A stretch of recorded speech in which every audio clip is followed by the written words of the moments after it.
coming out this afternoon to York University. We're going to speak on Ethiopia, from ancient Kush to the Black Lions. And the person who will start out the presentation is Ashra Kwesi. He's a lecturer and researcher on ancient African history and religion.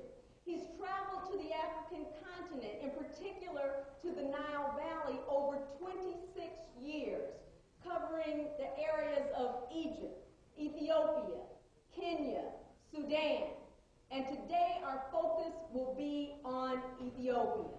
He is going to cover areas such as the ancient Kushites, the origin of humanity in Ethiopia. He's also going to discuss the ancient African churches, those of Lalibela, as well as the Zagwe dynasty, and much, much more. He's going to show the cultural connection between Kush and Kemet. So brothers and sisters, please join me in welcoming my netter hetch, my divine husband, Ashra Kwesi. What's up?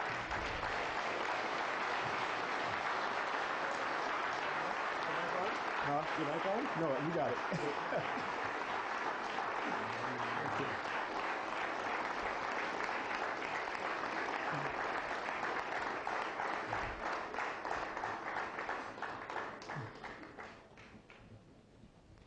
How's Toronto feel today? The African family, give yourselves another strong hand. You could have stayed home to watch the television.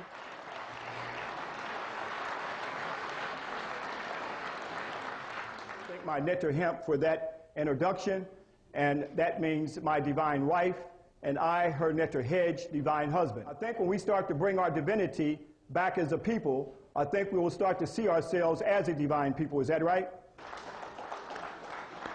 I'm most honored to be back right here in Toronto to lecture to you about not his story, but our story. I think the first time I was here, I lectured on the African origin of civilization and Western Freemasonry. How many of you were here for that lecture? All right, a few of you. And then we came back and we dealt with African history versus biblical myths. Here to make us think, to open up our African genetic memory bank, bringing you visual documentation, as Brother Rad said, from our field research.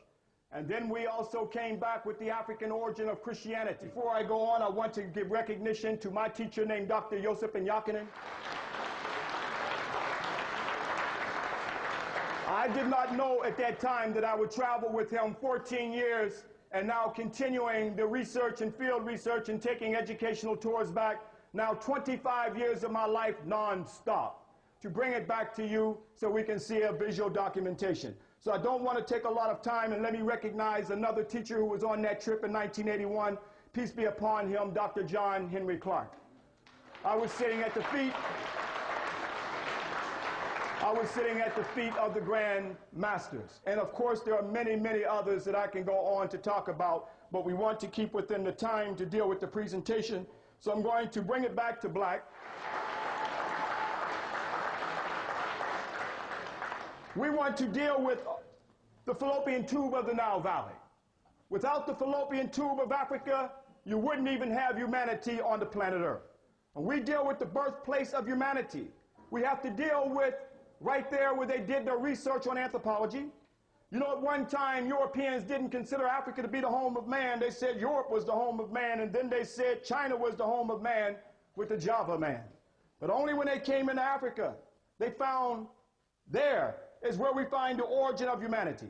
With these little Africans named the Grimaltes who migrated up out of Africa recently, CNN, even though they only showed it one day, they recently excavated some fossil skulls of 2 adults and 1 child discovered in the far region of eastern Ethiopia, have been dated at 160,000 years, making them the oldest known fossils of modern humans and Homo sapiens sapiens. And then when they reconstructed this fossil, they only showed it one day. When they reconstructed it, this is what he looked like. Here we see our brothers right here. Adultu, who means the elder. So long before the Adam and Eve story that they're trying to put Adam and Steve on you today, African people were the first people on the planet Earth. Going back thousands upon thousands of years, they don't know your birth record. And he's now in the Addis Ababa National Museum. And there they also show how the evolution of humanity, they show the various races making their transitions out of adulthood, and again, starting with him. So again, when we talk about the Adam and Eve story, we see that long before the Adam and Eve story that came about much later, this story of the early Africans came up out of the Nile Valley. And they show that evolutionary stage right there in Addis Ababa in Ethiopia. These maps of the Omo Valley region, the oldest modern humans, 195,000 years old, coming up out of this region, as I said, migrating around the world from the early documentation that we see here today. But I wanted to go deep back to Africa. I went back over 50,000 years here, going back to see all of Africa, not just bits and pieces of Africa. And taking this little flight down, I selected 7 brothers that could handle this. And I was also told that we were the first and only black group that ever came here. We're not talking about living in hotels now. We're talking about going back to the bush. We're going back to see all of Ethiopia now. And camping here, where we had to make camp, and Amungo National Park in the Omo Valley in Ethiopia. This was in 2006 of last year. And here are some of the brothers that I selected to go on this special trip because I knew that everybody could not handle this. But it was a beautiful trip. And we see that our camp was invaded by baboons. And as we slept in the tents, I could hear the sound of ooh, ooh. And I asked our guide that day, the scout, what was that noise? He said, those were the lions. This is how far back we had to go. So let's go back to Africa. And here, one of the baboons said, Kwesi, I got to have a discussion with you. We got to talk. I said, talk about what? Because we called you Mhetidra in Kemet. He said, I got some issues, and he got his boys, so I had to listen as they surrounded me in the camp. And I listened closely to what he was saying. He said, we were deified in Kemet. He said here, they said that animal worship, it was about showing the attributes with Mother Nature and showing that we were one with nature, and ancient Kemet displayed that on the ancient monuments because we were the first to give praise to Ra as we praise to the east on the monuments that we put on the tekanus that represented resurrection. That's what Ra was trying to tell me, that we were placed right there on the monuments. So we saw that we were close with nature. Not like the Europeans who tried to conquer nature, but showing that we were one with the spiritual forces, as you see the Medu Neter, the world's first language on the tekanus right there, as I listened to Mhetidra tell me how our ancestors deified him closely, and I said, I'll make sure I will tell your story. In the camp, we had to go back, and we went to various nations, okay, like the Musi, and also the Hammer, and the Kuro, and the Bume that I'm going to show you in a second. And we went to the oldest brothers. We had to go through a path, a rocky path, and go up to the bush and up to the mountains. It was hard getting there. And we went back over 50,000 years. We went back in time, and we came to the Ethiopian Musi. Here we see the brothers here with the feathers on their head that we still see on the temples of Kemet. And here we see the brothers are still one with Manechu. That's why we called the land the Kui land, the spirit land. And ancient Kemet said this was the land of God. And let's go back to the oldest people and stop looking at them as something's wrong with them. And we went also to the Ethiopian Oromo Binu village. Here we see the Bina people right here, beautiful sisters here, although a little bit different from the Hammer, also different from the Musi, but still an African people of the Nile Valley. But they're not, this has nothing to do with no heathen or anything that you've been taught. They're close with the earth. But this is the area last year I went down into Jika, down to the dawn of time, and this area right here where I was able to get with the Hammer. But what's beautiful about the Hammer, as I observed from my empirical observation through my research, I was able to see how the culture of the Kushite culture, the Kushite Kemetic culture, came up from them.